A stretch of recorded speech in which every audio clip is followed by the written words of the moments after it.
She is hardened against her young ones. She's what? She is hardened against her young ones. What it means to be hardened against your young ones? To hate them. You know a lot of black women hate their child? You know, especially if the husband leaves the house and that child grows up looking just like the father. Now because of your hatred to that man, you mistreat your child. Or you may say, damn, I had you too young. Now your whole life is ruined because you didn't open, you didn't close your legs. Now you grow up with hatred for that child. The woman cooked her baby in the oven and buried it, remember? Where was that at? Oh yeah, where was that at again? I think it was in Jersey. Damn, you're right, it did happen. Yeah. Dude.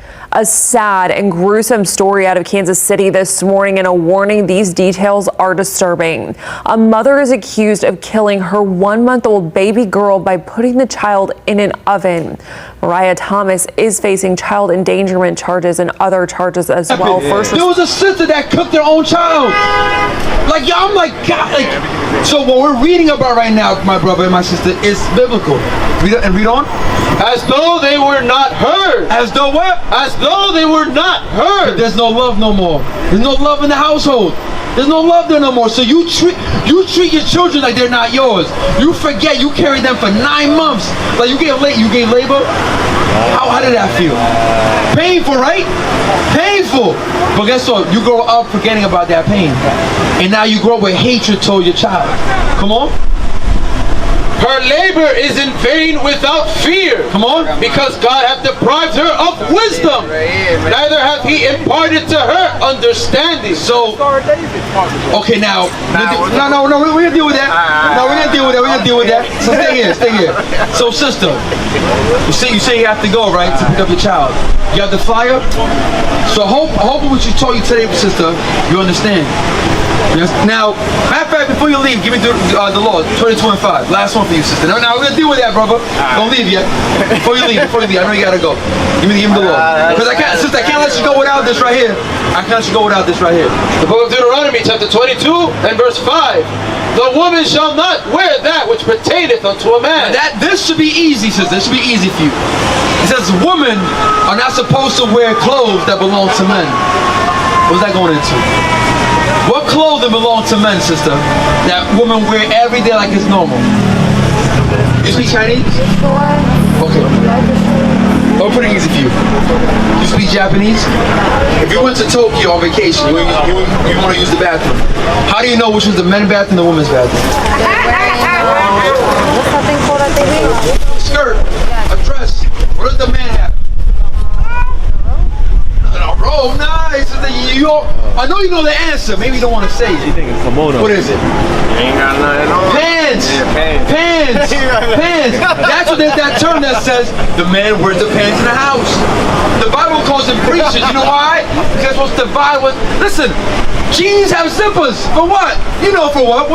No, listen, if you use it to pull out something, I don't know, man.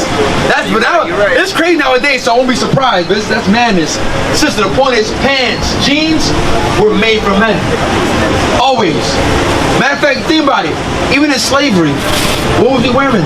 Sisters, skirts, dresses. Always. It's until we got here to America, and the white women pushed that to y'all. Now y'all think y'all 50-50. That's sister. The Bible says God's laws are spiritual.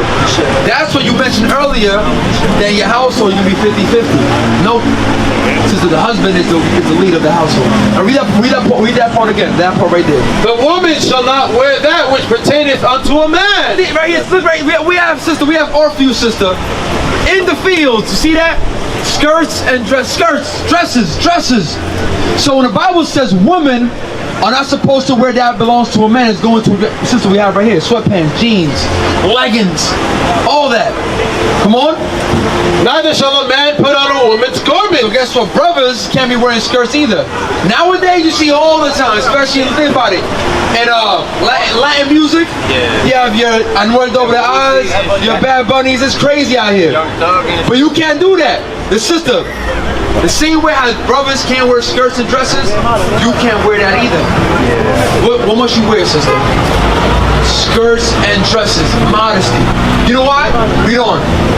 For all that do so, all those that cross-dress, Read on. are abomination unto the Lord thy God. Or what? Are abomination unto the Lord thy God. Meaning you know what to me abominable? Disgusting.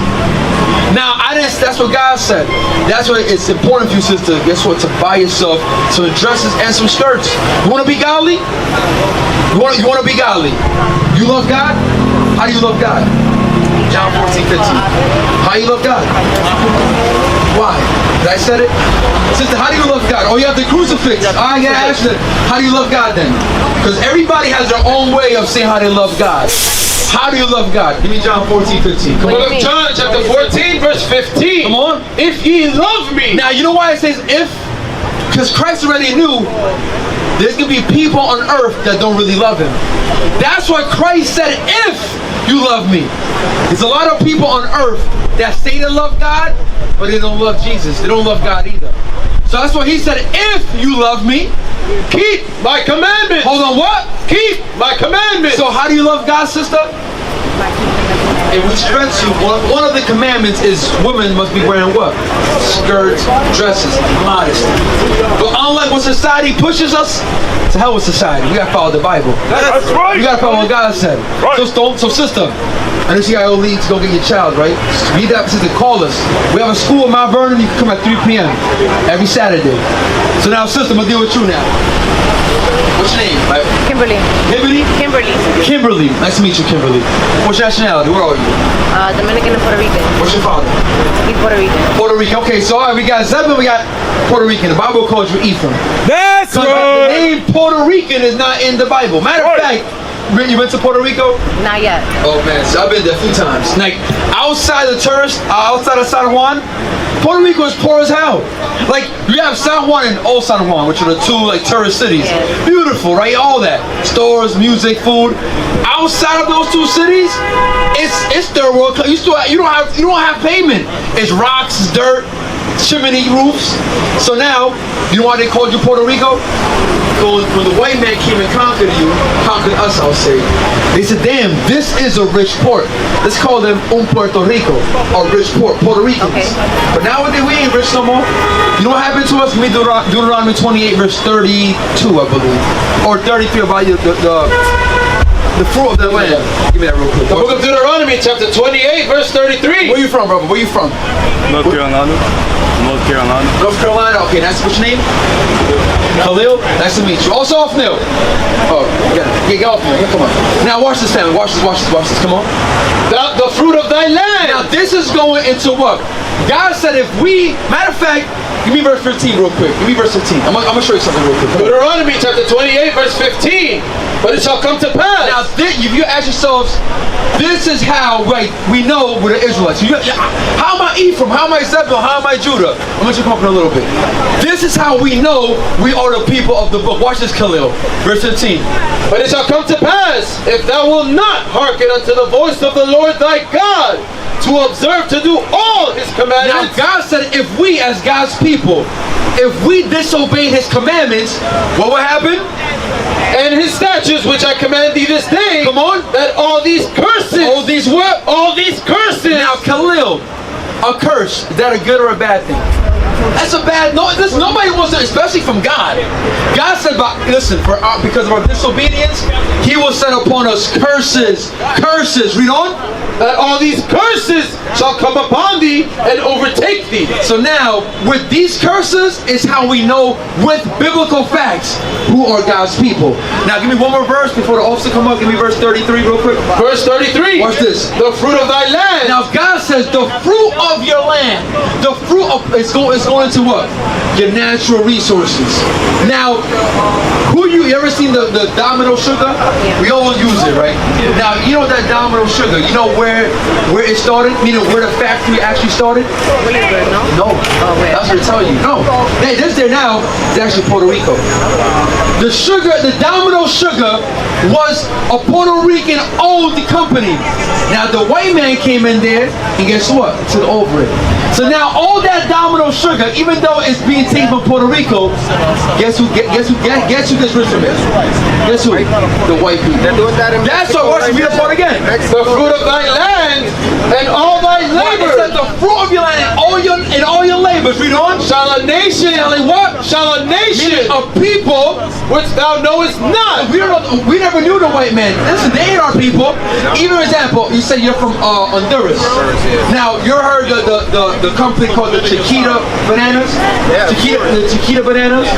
Now the old name for that company was called the United Fruit Company.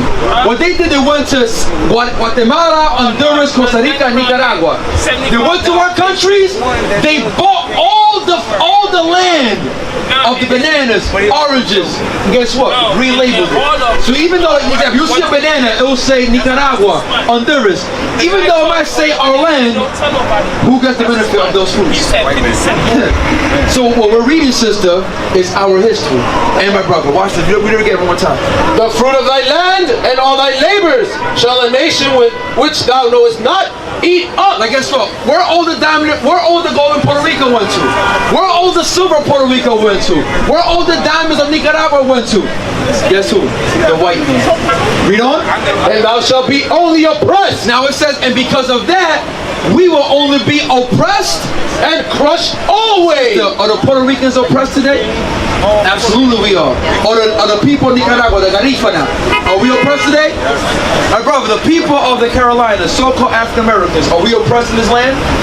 Are we oppressed? We're not. Absolutely we are. That's even a question. That's what it says. Guess what? Because of our disobedience to God, will be what? Be oppressed and crushed always.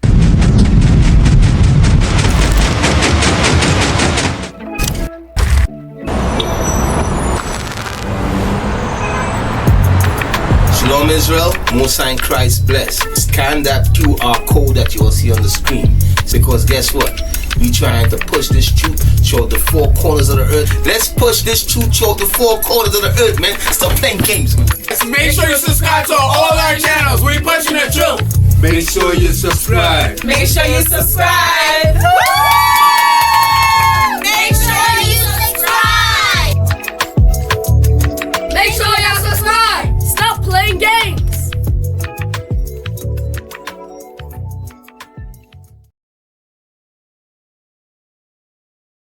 What is a nation? Nation is family. Nation is community. Nation is men leading by example. Nation is women's support. Nation is children with